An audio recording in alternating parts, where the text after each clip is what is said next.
প্রিয় বন্ধুগণ, আপনারা আমার হাতে দেখতে পাচ্ছেন একটি পেঁপে পাতা, পেঁপে গাছের পাতা। আমি গাছ থেকে ছিঁড়ে নিয়েছি এটি আপনাদেরকে ভিডিও করে দেখাবার জন্য।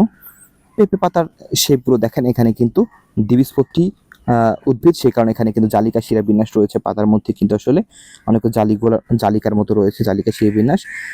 এর পাতার পাতার বিভিন্ন ধরনের শেপ রয়েছে, simple leaf, compound leaf. Simple লিফের মধ্যেও আবার ভাগ রয়েছে, কম্পাউন্ড লিফের মধ্যেও ভাগ রয়েছে।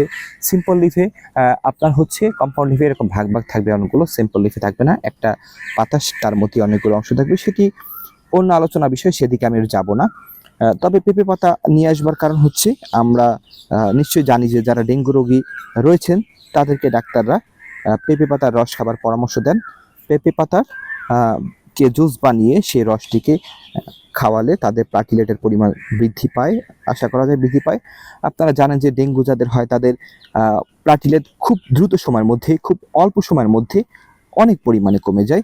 সেক্ষেত্রে পেঁপে পাতার রস কার্যকরী একটি জিনিস হতে পারে। তারপর আমি যেহেতু ডাক্তার না, আপনারা ডেঙ্গু হলে ডাক্তারদের পরামর্শ অনুযায়ী সেই বিষয়গুলো মেনে চলার চেষ্টা করবেন। সবাইকে অনেক অনেক ধন্যবাদ ভিডিওটি সম্পূর্ণভাবে দেখার জন্য। আল্লাহ হাফেজ।